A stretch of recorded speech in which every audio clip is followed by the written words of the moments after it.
While I was on a business trip, my parents sold my dream sports car to fund my sister's luxury getaway. When I came back, my mom sneered. "Thanks to your car, our daughter is having the time of her life." I chuckled, and she snapped, "What's so funny?" Her smile vanished when I told her. "Because the car you sold wasn't mine. Aita was Dad's, registered under his name. My name is Vanessa, I'm 28 years old, and can you imagine pouring your heart and soul into a dream, working yourself to the bone for 5 agonizing years, only to have your most prized possession, something that meant everything to you, completely ripped away? And then to have the people you trusted most, your own family, not only betray you, but actually smirk about it. Trust me, what happened next was a brutal lesson in betrayal, family, and the shocking power of a perfectly executed, secret plan. You are not going to believe how this all played out. My love affair with classic cars, it started way back when I was just 7. Every single Saturday morning, my grandpa, a man who smelled of grease and honest work, would rumble up in his old pickup. He'd take me to his garage, a sacred space where he brought vintage automobiles back to life. Forget cartoons, those mornings were my church. While other kids were glued to the TV, I was learning how to change oil, how to tell a spark plug from a wrench, how to identify an engine part just by its shape. "Nessie," he'd say, using that special nickname. "Cars aren't just machines. They have personalities. Souls even." And I believed him. Every single word.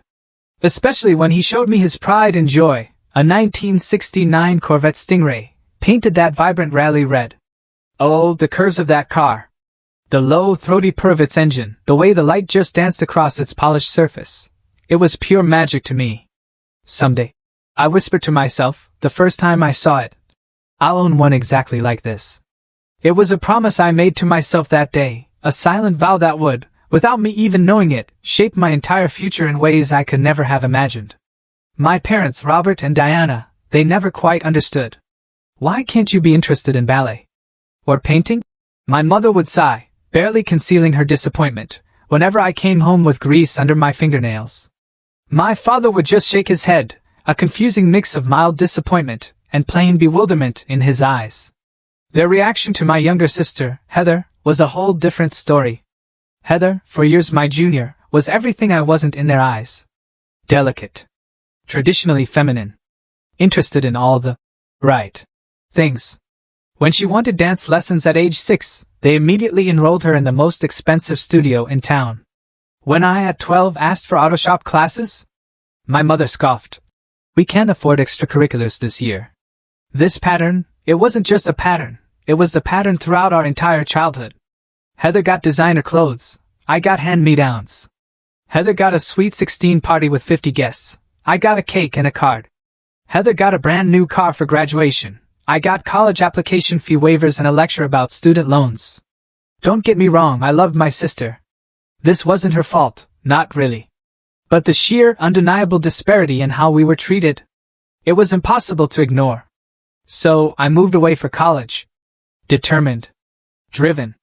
I was going to carve out my own path. I worked 3 jobs, sometimes barely sleeping, all while maintaining a 4.0 GPA in finance. After graduation, I landed a position at a prestigious investment bank in Chicago. The hours were brutal. Truly brutal. But the compensation? It was worth it. I lived frugally, sharing an apartment with 2 roommates, brown bagging my lunch every single day. Every single extra dollar, every penny, went straight into my savings account, earmarked for one singular purpose, my dream car. While my colleagues splurged on designer clothes and exotic vacations, I kept my eyes on that prize. 5 years. 5 years of 70-plus hour work weeks, a minimal social life, and disciplined, almost painful, saving. And then, finally, after years of relentlessly searching online forums and auction sites, I found it. A 1969 Corvette Stingray. Rally red. Just like my grandfather's. The owner was a collector in Wisconsin, downsizing. The price? $85,000. Every single penny I had saved. The day I drove that car home, it was one of the most emotional of my entire life. My grandfather had passed away 2 years earlier, but I felt his presence right there beside me in the passenger seat as I cruised down the highway, the engine a symphony under the hood. "We did it, Grandpa," I whispered, tears blurring my vision, streaming down my face. That car, it represented so much more than just a purchase. It was a testament to my hard work, my fierce independence, and most importantly, a tangible connection to the man who had believed in me when, it often felt like, no one else truly did. My boyfriend, James, he understood this perfectly. We'd met at a classic car show about 6 months after I bought the Corvette.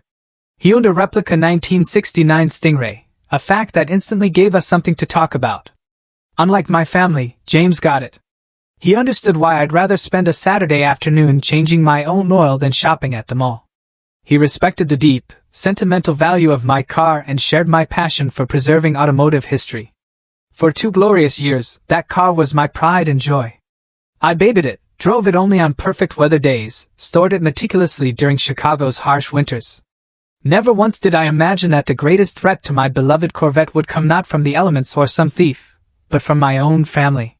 The call came on a Tuesday afternoon. My boss, Veronica, a woman who rarely showed emotion, wanted me in her office immediately. As I walked the long, silent corridor to her corner office, my mind raced through every possible scenario, most of them negative. Was I being let go? Had I made a mistake on the Henderson account? Vanessa, Veronica said as I entered, her expression completely unreadable. How's your Japanese? I blinked, genuinely surprised. Conversational at best. I replied. I took 3 years in college. She nodded, a subtle hint of satisfaction in her eyes. Good enough. I need you in Tokyo. Patterson Financial is looking to expand their Asian portfolio, and they specifically requested someone who understands both American and Japanese business culture. This was huge. Patterson Financial was a potential client worth millions to our firm. Landing them would mean massive bonuses, promotions, serious career advancement. The senior partners and I agree. She continued, You're the best person for this. You'll lead the presentation team in Tokyo. I was speechless. Senior colleagues, people with decades more experience, were being passed over for me. This was the opportunity of a lifetime. It's a 3-week trip. Veronica added, You leave Friday. My assistant will email you the details. 3 weeks away from home. That was longer than I'd ever been gone. While I was absolutely thrilled about the opportunity, my mind immediately went to my Corvette. My neighborhood in Chicago had experienced a rash of car break-ins recently, and the thought of leaving my baby unattended for that long made me profoundly nervous. After considering various options, I decided the safest place would be at my parents' suburban home in Glenview. They had a spacious garage, a quiet neighborhood with low crime rates, and despite our complicated relationship, I trusted them to at least provide safe storage. That Thursday evening, I drove the 40 minutes to my parents' house.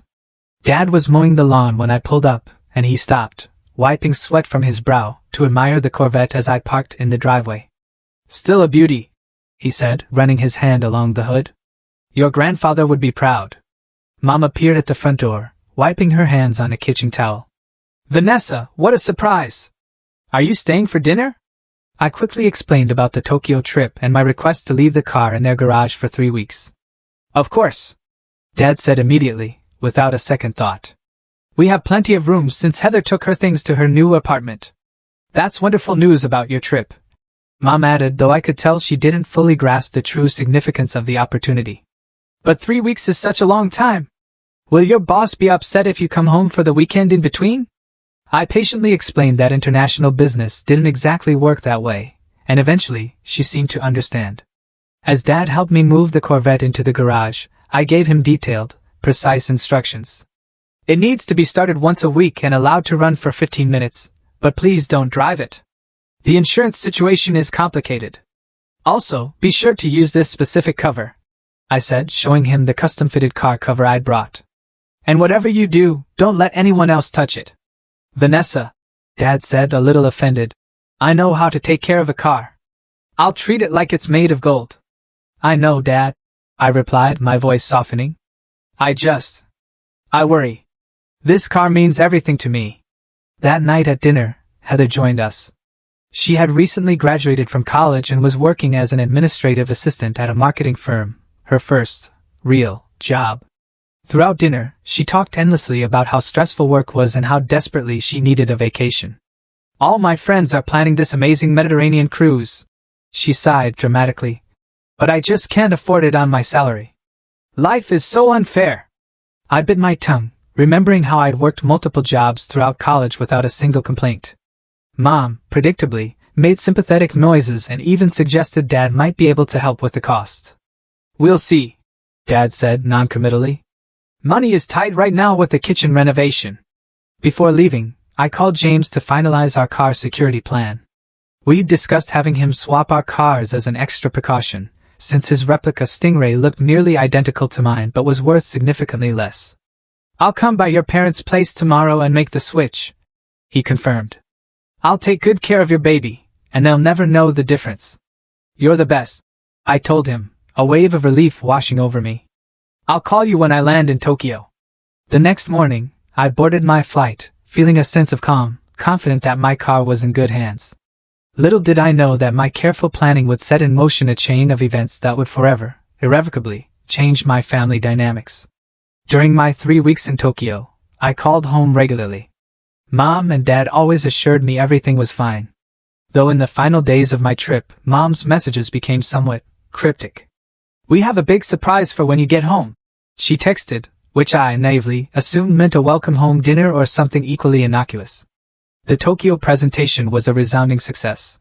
The Patterson executives were genuinely impressed with our proposal, and by the end of the second week, they had signed a contract worth $12 million to our firm. At the celebratory dinner on my final night in Japan, Veronica hinted strongly about a promotion waiting for me back in Chicago. Vice President has a nice ring to it, doesn't it? She said, with a knowing smile that sent shivers of excitement down my spine. I boarded my return flight feeling on top of the world. I couldn't wait to get home, take my Corvette for a long, soul-satisfying drive along Lake Michigan, and share my incredible news with James and my family. The 13-hour flight gave me plenty of time to daydream about my triumphant homecoming. If only I had known what was truly waiting for me. My plane landed at O'Hare at 2:15 p.m. on a sunny Tuesday afternoon. After clearing customs and collecting my luggage, I hailed a taxi directly to my parents' house in Glenview. I was utterly exhausted from the long flight, but energized by the sheer thought of seeing my beloved Corvette again. Just another 10 minutes, I texted James, who had promised to meet me there to swap our cars back. As the taxi turned onto my parents' street, I felt a flutter of excitement. The driver pulled into the driveway, and I immediately frowned. Something was wrong. The garage door was open, revealing my dad's sedan and Mom's SUV, but no sign of a Corvette. Maybe they moved it, I muttered to myself, a tiny seed of unease taking root, as I paid the driver and wheeled my suitcase to the front door. Mom opened the door before I could knock, greeting me with a hug that I half-heartedly returned, my mind still fixated on the missing car. Welcome home, sweetheart. How was your flight? Fine, I said distractedly, my eyes scanning the empty driveway. Mom, where is my car? A strange expression flickered across her face. A mixture of defensiveness and something else I couldn't quite identify. She ushered me inside without answering. Dad was sitting in his recliner, engrossed in a newspaper. He looked up when I entered, his smile not quite reaching his eyes. Dad, where is my Corvette? I asked directly, a cold, hard knot forming in my stomach. He cleared his throat and glanced nervously at Mom, who had busied herself arranging cookies on a plate, as if this were a perfectly normal homecoming. Well, honey, he began, his voice unnaturally high-pitched. Something came up while you were gone. The knot in my stomach tightened, turning into a lead weight. What does that mean? Where is my car? Mom turned, her chin lifting in that infuriating way it always did when she was preparing to defend an indefensible position. Heather needed some help, she said firmly. A once-in-a-lifetime opportunity. I stared at her, completely uncomprehending. What does that have to do with my car? Thanks to your car, our daughter is having the time of her life, Mom said, a smile that looked more like a sneer twisting her lips. She pulled out her phone and showed me Heather's Instagram feed. There was my sister, posing on a cruise ship in the Mediterranean, cocktail in hand, designer sunglasses perched on her nose, without a care in the world. The pieces clicked into place with horrifying, stomach-lurching clarity. You sold my car. The words came out as a whisper. I was too utterly shocked to even shout. Now, Vanessa, Dad began, his placating tone grating on my raw nerves. Try to understand. Heather was going through a really rough time at work. All her friends were going on this cruise, and she was going to be left out. It would have been devastating for her. So, you sold my car? This time, I did shout, my voice rising with disbelief, pure white-hot fury beginning to bubble inside me. You can always buy another car, Mom said dismissively, waving a hand as if swatting away a fly. You make good money. Heather needed this opportunity. She needed to network with the right people, make connections for her career. I felt like I was trapped in some bizarre, waking nightmare. My hands began to shake uncontrollably as the full, sickening impact hit me. That car was registered in my name. You had no legal right to sell it. My parents exchanged a shifty glance. Well, technically, Dad mumbled, avoiding my gaze. We told the buyer you were selling it, and had authorized us to handle the transaction. My heart was pounding so hard I could feel it in my temples, a frantic drumbeat against my skull. The room seemed to spin slightly as I struggled to process the unimaginable thing they had done. Do you have any idea what that car meant to me? My voice cracked, raw with pain. It wasn't just transportation. It was a connection to Grandpa. It was the result of 5 years of sacrifice. It's just a car, Vanessa, Mom said, her tone hardening, her eyes cold. Family is what matters. Heather is your sister. And I don't matter? I cried, my voice barely holding together. My feelings? My property? My boundaries? None of that counts? Don't be so dramatic. Mom scoffed. You've always been so materialistic, so focused on things. Heather is struggling with depression. The cruise was therapeutic for her. Depression? I echoed, incredulously. Since when? She's been very stressed at work. Dad offered weakly. Her boss is demanding. I laughed then, a harsh, humorless sound that felt ripped from my chest. Welcome to adult life. I worked 70-hour weeks for 5 years to afford that car. Did you ever once consider selling your possessions to make my life easier? That's different, Mom said, growing defensive, her face flushed. You've always been the strong one. Heather is sensitive. She needs more support. The double standard was so blatant, so sickening, it took my breath away. For a moment I just stood there, trembling with a mixture of rage, grief, and utter disbelief. Then a thought, cold and clear, cut through the emotional fog. How much did you sell it for? I demanded. More uncomfortable glances exchanged between my parents. Finally, Dad answered, his voice barely audible. $50,000. I gasped. $50,000? That car was worth $85,000. Did you do any research at all before selling it? The buyer said that was a fair price. Dad muttered, looking down at his hands. We needed to move quickly before you came home. That statement, so naked in its betrayal, it hit me like a physical blow. They had deliberately rushed the sale to present me with a fait accompli. They had known exactly what they were doing. Who did you sell it to? I asked, desperately fighting to keep my voice steady. Some collector from Indiana, Mom said vaguely. I don't remember his name. My phone buzzed with a text. It was James. Just pulled up. Where's the Stingray? And suddenly, in the midst of my anger and heartbreak, a realization dawned on me. A realization that would change absolutely everything. The text from James. It triggered something in my brain, a memory that had been shoved aside, buried deep under the shock of discovering my parents' unthinkable betrayal. I started to laugh. Softly at first, then louder, a strange, almost hysterical sound, even to my own ears, a sudden, desperate release of tension rather than an expression of joy. My mother's face contorted with confusion and annoyance. What is so funny about your sister's happiness? She demanded, her voice sharp with indignation. I took a deep, shuddering breath, trying to collect myself, trying to rein in the swirling emotions. You know what's funny, Mom? I said, my voice eerily calm now. You stole and sold a car that wasn't even mine. Dad frowned, his brow furrowed in confusion. What are you talking about? We saw you drive it here. I held up a finger, signaling them to wait, and stepped outside to greet James, who was now standing in the driveway, looking utterly bewildered by the empty garage. After a brief, whispered exchange, he followed me back inside, just as curious, just as guarded, to hear my explanation. Mom, Dad? I began, gesturing to my boyfriend, who nodded tersely at my parents, his expression unreadable. You remember James, right? Of course, Mom said impatiently, her confusion mounting. Vanessa, what do you mean the car wasn't yours?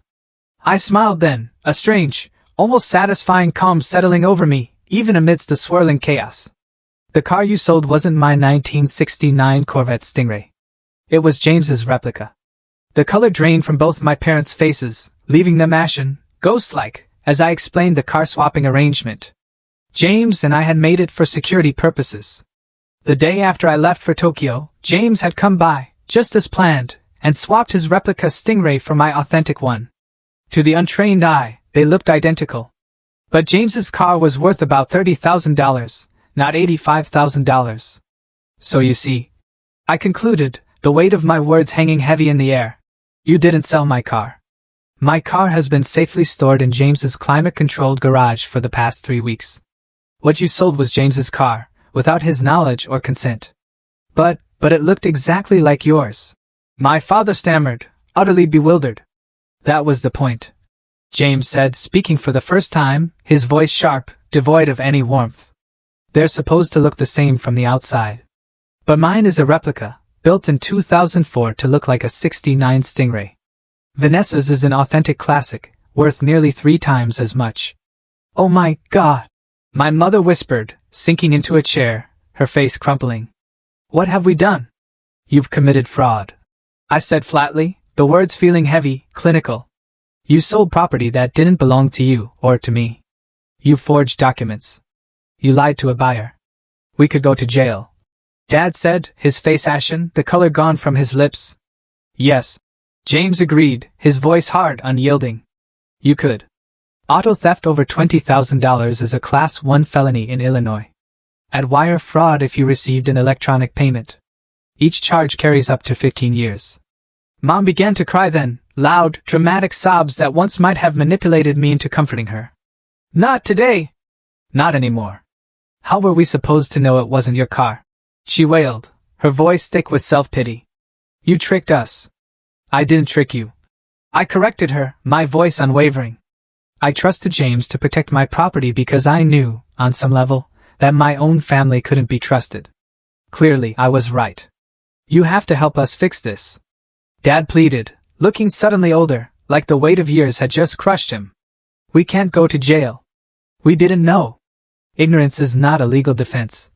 James pointed out, his gaze steady on my father. And neither is family loyalty. You sold my car without permission. That's theft. Plain and simple. My phone buzzed again, this time with a call from an unknown number. I answered it hesitantly. Is this Vanessa Miller? A male voice asked.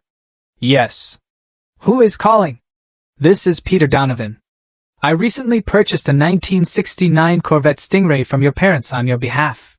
There seems to be a problem with the title transfer. My eyes locked with my parents, who were watching me with naked, absolute fear. In that moment, I had a choice to make. I could throw them under the bus, immediately tell this stranger the brutal truth about their theft and fraud. Or I could buy some time, some precious time, to figure out a solution that would deliver justice without utterly destroying my family. Mr. Donovan, I said carefully, my mind racing. There has indeed been a misunderstanding. Could I call you back within the hour? I need to discuss some details with my parents. He agreed, and I hung up, turning back to the anxious, pleading faces watching me. That was your buyer, I informed them, the words like cold steel. He's having trouble with the title transfer. Probably because the car is registered to James, not to me. So now, we have a decision to make. Please, Vanessa, Mom begged, her makeup streaked with tears, her voice a desperate plea. Please help us. We never meant to hurt anyone, except me. I pointed out, my voice laced with ice. You were perfectly fine hurting me. We thought you would understand, Dad said weakly, clutching at straws. Family helps family. Is that right? I asked, a bitter, sarcastic edge to my voice. Then I guess it's time for you to help James, since you were the ones who stole from him. My parents looked at James with new, dawning fear in their eyes, suddenly realizing that their fate rested not just in my hands, but in his as well. What do you want us to do? Dad asked him directly, his voice barely a whisper. James crossed his arms, his expression severe, unyielding. First, I want to know exactly who has my car and how much they paid.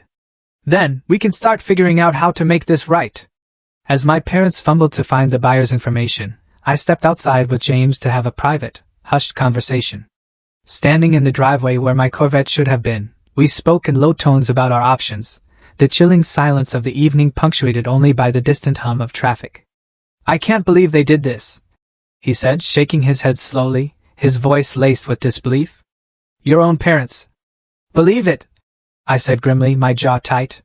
"They've always favored Heather. I just never thought they would go this far." "Do you want to press charges?" James asked, his gaze searching mine. "We could. We'd win." I sighed deeply, the exhaustion beginning to seep into my bones. "I don't want my parents to go to jail. But I also don't want them to get away with this either. They need to understand there are consequences." James nodded, taking my hand, his grip firm and reassuring. "We'll figure it out together." When we returned inside, my parents were huddled over Dad's phone, having found the buyer's contact information and the purchase agreement. The brutal reality of their situation was clearly sinking in, their faces drawn with worry. "We found everything," Dad said, holding out a folder with trembling hands. "All the paperwork from the sale." I took the folder without comment and began reviewing the documents with James. The situation, somehow, was even worse than I had initially thought. Not only had they forged my signature on multiple documents, but they had also created a fake bill of sale with an incorrect VIN number. "This is a complete mess," James muttered, running a hand through his hair. "They created fraudulent documents that don't even match the car's actual identification." My mother began sobbing again. "We don't know anything about cars or VIN numbers. We just wanted to help Heather." "Well, congratulations," I said coldly, my voice devoid of emotion. "You've managed to commit multiple felonies, sell a car you didn't own, and potentially ruin your relationship with your daughter. All to send Heather on a cruise she didn't earn and couldn't afford. What are you going to do?"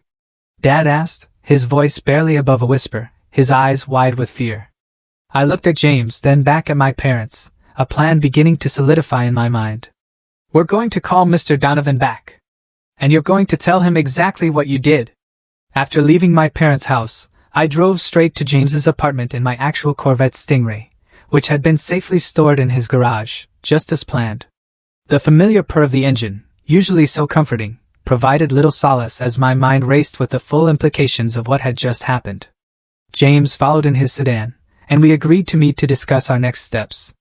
Sitting in James's living room, the reality of the situation began to sink in, heavy and oppressive. My parents had not only betrayed my trust in the most fundamental way, but had also committed serious crimes that could easily result in prison time. And somewhere in the Mediterranean, my sister was living it up on a luxury cruise, blissfully unaware of the chaos she had left in her wake. "I still can't believe they did this," I said for perhaps the 10th time, pacing back and forth across James's hardwood floor, a restless energy coursing through me. "Who sells someone else's car?" James sat on the couch, his expression a complex mixture of anger and concern. "People who think they're entitled to whatever they want," he answered, his voice firm. "Your parents clearly don't respect boundaries. That's the understatement of the century." I collapsed beside him on the couch, running a hand over my face. "The worst part is, they genuinely don't seem to understand why what they did was wrong. They keep talking about family and helping Heather as if that justifies theft and fraud. What do you want to do about the buyer?" "Mr. Donovan?" James asked. "He's probably the innocent party in all this." I nodded. "We need to call him back. I think we should be honest about what happened, but frame it as a misunderstanding rather than outright fraud, at least until we figure out our next move."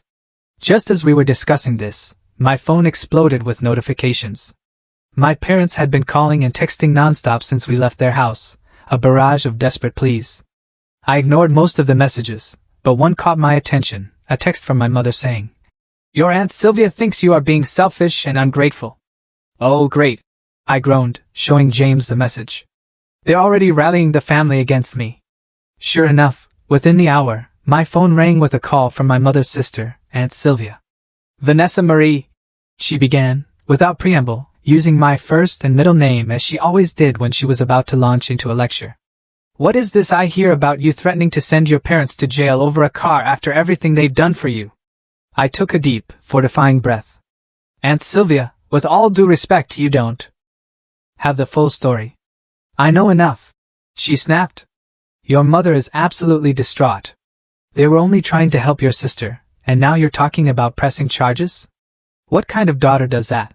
The kind whose parents stole property worth $30,000. I replied evenly, my voice surprisingly steady. And not even my property, but my boyfriend's. They committed multiple felonies, and Sylvia. This is not about being ungrateful. She scoffed. Family helps family, Vanessa Marie. You've always been so independent, so unwilling to bend. Would it really have hurt you to let your sister have this one thing? The conversation continued in this infuriating vein for several minutes, with my aunt firmly on my parents' side and seemingly completely unable to grasp the severity of what they had done. By the time I hung up, I was absolutely fuming. Family helps family? I mimicked bitterly to James. Apparently, that only applies when I'm the one expected to give something up. James squeezed my hand, a silent comfort. Not everyone will see it that way. Have you talked to your grandfather's brother, Uncle George? You always said he was more reasonable. Uncle George had been close to my grandfather, and had always had a soft spot for me. When I called him and explained the situation, his reaction was entirely, blessedly, different from Aunt Sylvia's. They did what? He exclaimed, his voice incredulous. Sold James's car without permission? Vanessa, that's not just wrong. That's criminal. You have every right to be upset. His support, his validation, it meant more to me than I could possibly express. Everyone else seems to think I should just forgive and forget because they're family. Family doesn't mean you get to break the law, Uncle George said firmly. Or that you get to trample all over someone's boundaries. Your grandfather would be appalled. After hanging up with Uncle George, I felt marginally better, but the emotional exhaustion of the day was catching up with me, heavy and suffocating. James suggested we order takeout and try to relax for the evening, postponing any major decisions until the next day. As we sat eating Thai food straight from the containers, James looked at me thoughtfully. Can I ask you something? Of course. If they had actually sold your real Corvette, what would you have done? I set down my fork, considering the question, letting the implications sink in. Honestly, I began, my voice quiet. I probably would have pressed charges immediately. That car, it's irreplaceable to me. It's my connection to my grandfather, the result of years of hard work and sacrifice. I don't think I could have forgiven them for that. I paused. And now? Now it's complicated. They still committed a crime, but against you, not me. And while what they did was terrible, I don't know if I want them to go to jail. They are still my parents, despite everything. James nodded slowly. I understand. And for what it's worth, I don't want your parents in prison either. But they do need to make this right. And they need to understand that there are serious consequences for what they did. We stayed up late into the night, discussing our options, trying to figure out the best, most just path forward. Eventually, we decided to consult with a lawyer before making any final decisions. Sleep did not come easily that night. I tossed and turned, my mind replaying the events of the day, wrestling with conflicting emotions. On one hand, I was furious with my parents and wanted them to face real consequences for their actions. On the other hand, the thought of them in prison made me physically ill. Morning came too soon, and with it, a new crisis. My parents showed up at my apartment unannounced, looking haggard and desperate. Vanessa, please. My mother begged when I reluctantly let them in, her eyes red and swollen. You have to help us. We can't sleep. We can't eat. We're terrified. You should have thought about the consequences before selling a car that didn't belong to you, I said, unmoved by their theatrical distress. We know we made a terrible mistake, Dad said, his voice breaking. We'll do anything to make it right. Anything. I looked at their anxious faces, feeling a complex mixture of anger, pity, and profound exhaustion. It's not that simple. What you did was not just wrong. It was illegal, and it's not just up to me. The car you sold belonged to James, not to me. We'll pay him back, Mom said quickly, desperately. Every penny. And where will you get $30,000? I asked skeptically, raising an eyebrow. You just told me money was tight with the kitchen renovation. They exchanged a nervous glance. We'll figure it out, Dad said, determination creeping into his voice. Take out a home equity loan if we have to. Whatever it takes. I sighed heavily. Look, we're meeting with a lawyer friend this afternoon to discuss options. Until then, I don't have anything else to say to you. Please, Vanessa. Mom pleaded, clutching at my arm. At least tell us you won't press charges. We can't go to jail. We just can't. That's not a promise I can make right now, I said firmly, detaching myself from her grasp. You need to leave. I will call you after we speak with the lawyer. As I closed the door behind them, I leaned against it, suddenly drained despite the early hour. Whatever happened next, I knew that my relationship with my parents would never, ever be the same again. At 2 p.m., James and I sat in the sleek downtown office of Alicia Ramirez, a lawyer friend who specialized in criminal law. I had met Alicia during a corporate charity event 2 years earlier, and we had kept in touch. When I called her that morning, explaining our unbelievable situation, she immediately offered to meet with us. Let me make sure I understand correctly, Alicia said, reviewing the meticulous notes she had taken during our explanation. Your parents sold James's car without permission, forged documents including a bill of sale with your signature, provided an incorrect VIN number to the buyer, and used the proceeds to fund your sister's vacation. Is that accurate? Yes, I confirmed. That sums it up. Alicia leaned back in her chair, her expression grave, serious. I won't sugarcoat this. What they did constitutes grand theft auto and wire fraud at minimum. Each charge carries up to 15 years in prison. Given their age and lack of prior criminal history, they might get a more lenient sentence. But prison time is certainly on the table if charges are pressed. James and I exchanged concerned, uneasy looks. Despite my anger, the thought of my parents actually being in prison was a truly difficult one to contemplate. What are our options? I asked, my voice tight. Well, you have several. Alicia explained. 1. You could press criminal charges and let the legal system take its course. 2. You could pursue civil remedies, suing them for the value of the car plus damages. Or 3. You could try to resolve this privately, outside the legal system. What would the third option entail? James asked. Essentially, creating a legally binding agreement where your parents make financial restitution and any other terms you deem appropriate. It wouldn't erase the criminal liability, but without a formal complaint, it's unlikely the authorities would pursue the matter. And what about the buyer? I asked. Mr. Donovan is an innocent party in all this. Alicia nodded. That complicates things. The cleanest solution would be to unwind the transaction completely, return his money, get the car back. But that means your parents would need to come up with $50,000 immediately. They mentioned taking out a home equity loan. I said, a flicker of hope. That could work, but you would need to move quickly. The longer this situation persists, the greater the chance of Mr. Donovan discovering the fraud independently and going to the authorities himself. After discussing more details about our options, James and I left Alicia's office with a clear, albeit daunting, plan. We would attempt to resolve the situation privately, starting with contacting Mr. Donovan and being brutally honest about what had happened. I think we should meet him in person, James suggested as we walked to our cars. This is not a conversation to have over the phone. I agreed, and we called Mr. Donovan to arrange a meeting for the following day at a coffee shop halfway between Chicago and his home in Indianapolis. Next, we turned our attention to tracking down my sister. Heather had been posting daily updates from her Mediterranean cruise, flaunting her luxurious vacation while remaining completely oblivious to the chaos she had left behind. After multiple attempts, I finally reached her via the cruise ship's satellite phone. Vanessa? She answered, the sounds of music and laughter loud in the background. Why are you calling? Is something wrong? Yes, Heather. Something is very wrong, I replied, struggling to keep my voice steady, to contain the tremor of anger. Mom and Dad sold a car to pay for your cruise. A car that didn't belong to them. There was a pause. Then Heather laughed. Oh, is that all?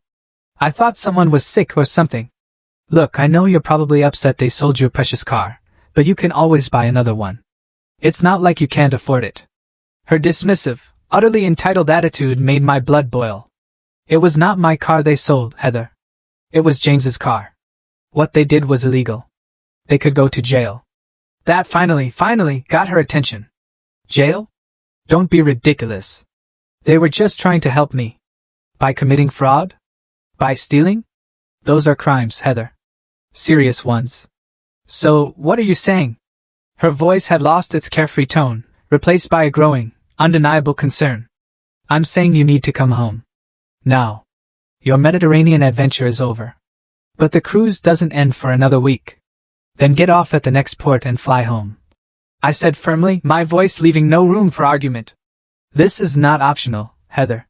You need to be part of fixing the mess you helped create. I didn't create any mess. I didn't ask them to sell a car. Didn't you? I countered, my voice low and dangerous. Because Mom says you were talking about how desperately you needed this cruise, how depressed you were about missing it. There was a telling silence on the other end of the line. That's what I thought, I said. Get home, Heather. I'll text you the details of what's happening, and you had better be prepared to contribute to the repayment plan. The next day, James and I met with Peter Donovan, a middle-aged classic car enthusiast who had, unknowingly, purchased James's replica Corvette. He was understandably upset, even furious, when we explained the full, shocking situation. So, let me get this straight, he said, his face red with indignation. I bought a stolen car with forged documents. Technically, yes, I admitted, though I knew my parents would argue they thought they had permission to sell it. That's not how permission works, Miss Miller, Mr. Donovan said angrily. I spent $50,000 on that car. I've already registered it in my name, added it to my insurance. This is a mess. We understand, James said calmly, his steady presence a rock beside me. And we want to make it right. We are prepared to offer you a full refund of the $50,000, plus an additional $5,000 for the inconvenience, and any expenses you've incurred.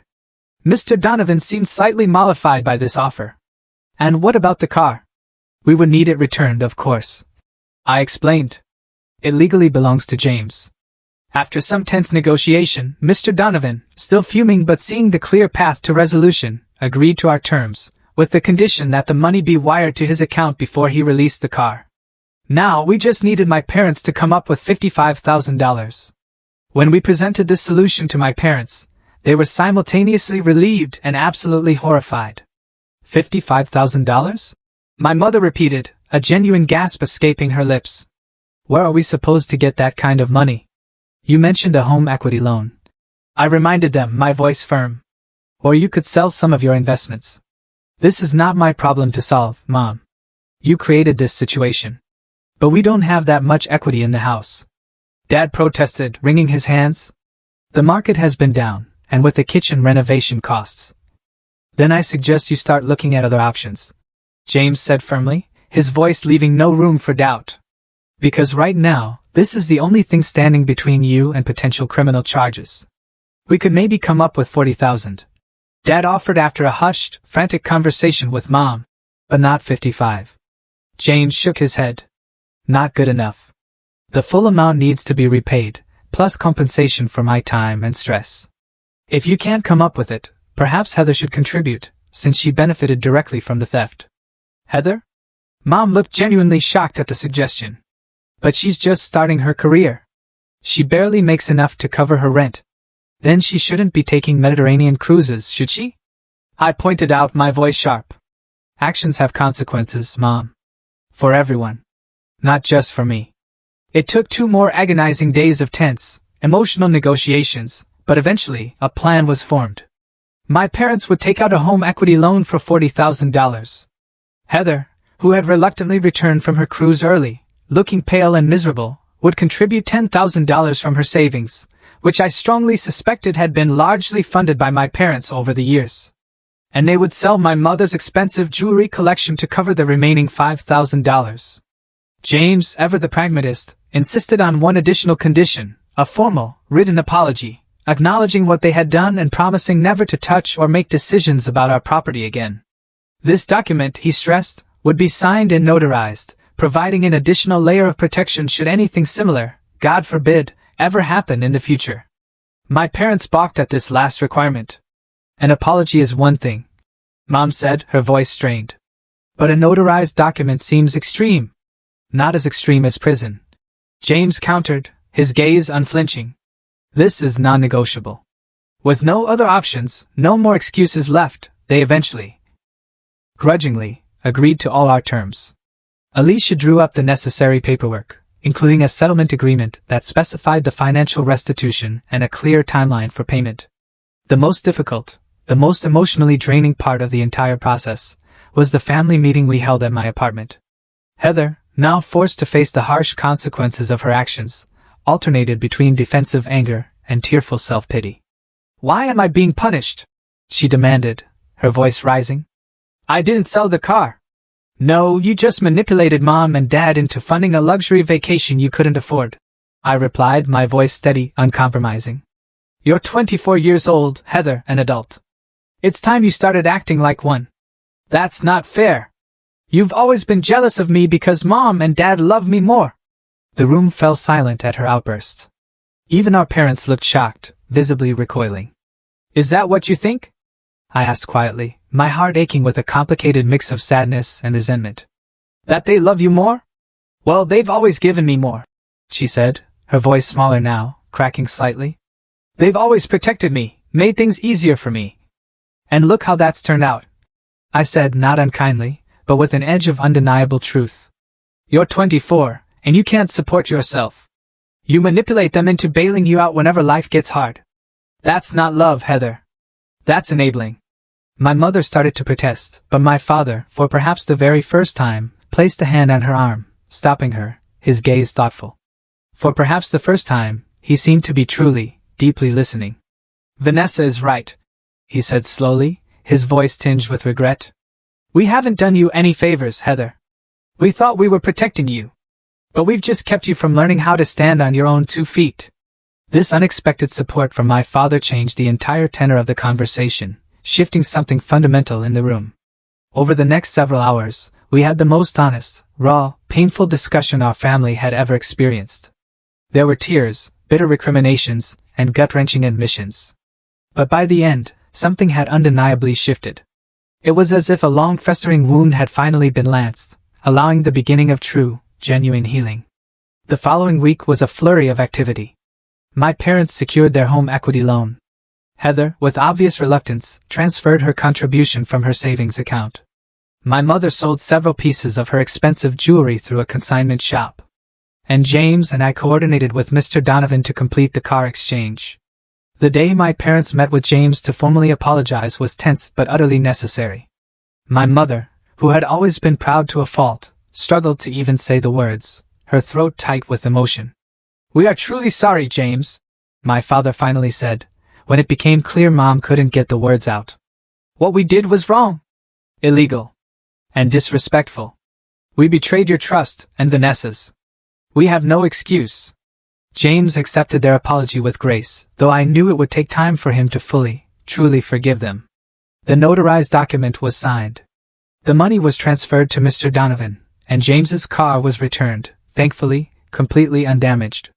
As we drove away from the lawyer's office, James's replica Corvette following behind us, I felt a weight, a heavy, suffocating weight, lifting from my shoulders. The situation was far from perfectly resolved, and the emotional fallout would continue for some time, but the immediate crisis had been averted.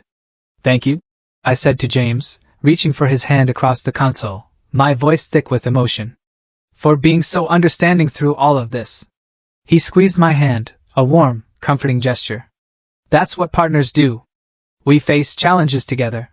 Looking in my rearview mirror at the familiar red Corvette, now safely back in James's possession, I allowed myself to hope that perhaps some profound good could actually come from this incredibly painful experience. After all, 1 month after the car crisis, I found myself sitting at my parents' dining room table for a family dinner. The atmosphere was different from our gatherings before the incident. A fragile mixture of cautious optimism and lingering tension that reflected our new, evolving reality. Dad placed a platter of grilled chicken on the table, his hands bearing calluses from the weekend construction job he had taken to help repay the home equity loan. Mom followed with a bowl of salad, her once manicured nails now plain and trimmed short. Her diamond rings noticeably absent, sold to help make restitution. Heather texted. "She's running 10 minutes late," Mom said, checking her phone. "Something about traffic from downtown." My sister had started a new job 2 weeks earlier, an entry-level position at an advertising agency that paid less than her previous job but offered better advancement opportunities. To her credit, she had not complained once about the early mornings or demanding workload. James sat beside me, having been invited by my parents as a genuine gesture of reconciliation. He had been hesitant to accept, but I had encouraged him. "They need to see us as a unit," I had explained to him. To understand that hurting you means hurting me. Conversation during dinner was initially stilted, awkward, focusing on safe, innocuous topics like the weather and neighborhood news. But gradually, as we relaxed, more meaningful exchanges began to emerge. I spoke with Uncle George yesterday, Dad mentioned as he served himself seconds. He's thinking about selling his old pickup truck. Says he's too old to keep maintaining it. That's a shame, I replied, a pang of nostalgia hitting me. That truck has been in the family forever. Dad nodded, then cleared his throat, looking a little nervous. I was thinking maybe I could buy it from him. Fix it up. He paused, his gaze meeting mine briefly before darting away, uncharacteristically shy. I know it's not a classic Corvette. But you want to restore a truck? I asked, genuinely surprised, a warmth spreading through me. Well, he said, a small, hopeful smile playing on his lips. I thought maybe if you were interested, we could work on it together. I know I never showed much interest in your car passion before. But I would like to learn. If you're willing to teach me. The offer touched me deeply. It wasn't just about the truck. It was Dad making a real, tangible effort to connect with me on my terms, to understand something that truly mattered to me. I would like that, I said sincerely, a genuine smile finally reaching my eyes. Mom watched this exchange with a small, soft smile of her own. Over the past month, she had been making her own profound efforts to change. The family therapy sessions we had been attending weekly had helped her recognize her destructive pattern of boundary violations and blatant favoritism. I made something for you, James, she said, rising from the table and retrieving a gift bag from the sideboard. Just a small token. James accepted the bag with polite curiosity, pulling out a framed document. It was the title to his replica Corvette, along with a handwritten note promising never to interfere with his or my property again. I had it professionally framed. Mom explained, her voice quiet but firm. As a reminder to myself as much as a gift to you. Boundaries matter. I'm still learning that. Thank you, Diana, James said, using my mother's first name as she had recently invited him to do, his voice touched. I appreciate the gesture. The front door opened, and Heather hurried in, slightly breathless. Sorry I'm late. The client meeting ran long, and then traffic was a nightmare. She hung up her coat and joined us at the table, looking more mature somehow in her business attire. Her previously highlighted hair, now its natural brown, framed a face that seemed calmer. The most striking change, however, was in her demeanor. Gone was the entitlement, the air of self-pity that had characterized her interactions before the incident. In its place was a newfound awareness of others, and her impact on them. How was your day, Vanessa? She asked, after greeting everyone. Before the car incident, she rarely, if ever, showed genuine interest in my life. Good, I replied. Busy. The Patterson account is demanding, but it's coming together. That's the one in Tokyo, right? The one that got you the promotion? I nodded, surprised she had remembered that detail. Vice President of International Accounts. I confirmed, still getting used to the weighty title. That is really impressive, she said, and for once, there was no undercurrent of competition or resentment in her voice. Just genuine, sincere pride. As dinner progressed, I found myself observing my family with new eyes. The changes were subtle, almost imperceptible to an outsider, but to me, they represented a fundamental, life-altering shift in our family dynamics. Dad asking permission before serving more food onto Mom's plate. Mom catching herself before speaking for Heather. Heather offering to help with dishes without being prompted. These were small things, perhaps inconsequential to an outsider, but to me, they represented a monumental shift, a promise of a better future. The painful experience we had endured had forced us to confront long-established patterns of behavior that had deeply damaged our relationships. After dessert, as James and I prepared to leave, my mother pulled me aside in the hallway. I know I've said this before, she began, her voice low and serious, her eyes searching mine. But I am truly sorry, Vanessa. Not just for the car incident, but for all the times I dismissed your feelings, your passions, your boundaries. I always thought I was being a good mother by treating you and Heather differently, by pushing you to be strong and protecting her from challenges. I see now how unfair that was, to both of you. I studied her face, noting the genuine remorse in her eyes, the vulnerability I had rarely seen. Thank you for saying that, Mom, I said, a soft warmth spreading through me. It means a lot. Do you think you'll ever be able to fully forgive us? she asked hesitantly, her voice barely a whisper. I considered the question carefully. I think forgiveness is a process, I replied, not a single moment. I'm working on it. And seeing you all make real changes, it helps. She nodded, accepting this incomplete but honest answer. As James and I drove home in my Corvette, the familiar rumble of the engine was deeply comforting. The car had taken on new meaning for me now. It was still my connection to my grandfather, still the shining symbol of my hard work and persistence, but it had also, unexpectedly, become a catalyst for necessary change in my family, a painful but ultimately healing confrontation with long-buried issues. Penny, for your thoughts? James asked, noticing my contemplative mood. I was just thinking about how sometimes the things we value most can become tests of character, I replied. This car revealed truths about my family that were hard to face, but maybe needed to be faced. Do you regret any of it? The way we handled things? I shook my head, a sense of quiet conviction settling in. No. Not really. It would have been easier to just let them off the hook completely, to avoid the conflict. But that would have just reinforced the same unhealthy patterns. They needed to experience real consequences, and I needed to stand firm in my boundaries. I think you found a good balance, James said, his voice admiring. Holding them accountable without cutting them off completely. That takes strength. And support, I added, squeezing his hand. I couldn't have done it without you. The next morning, I took the Corvette for a long drive along Lake Michigan, something I had done countless times before. But today felt different. As the wind rushed through my hair and the sun glinted off the car's polished hood, I felt a profound sense of peace I hadn't experienced in years. The car was still just a car, an object of metal and rubber and glass, but what it represented had evolved. Now, it symbolized not just my connection to the past, but my commitment to my own worth.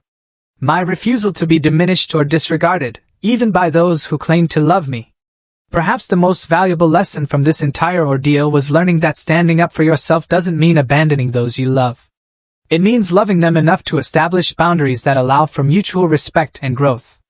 It means finding the strength to say, "This is not acceptable," while still leaving room for reconciliation. As I pulled back into my apartment complex, I thought about the journey our family had embarked on. The therapy sessions, the difficult conversations, the small daily choices to do better. None of it was easy, but all of it was necessary. The road ahead would not be perfectly smooth. Old habits die hard, and there would inevitably be setbacks and disagreements. But for perhaps the first time in my adult life, I felt truly hopeful about my family's future, confident that we were moving in the right direction, and that, more than any car or possession, was truly priceless. Have you ever had to stand up to family members who completely crossed your boundaries? How did you manage to balance holding them accountable while still trying to maintain that relationship?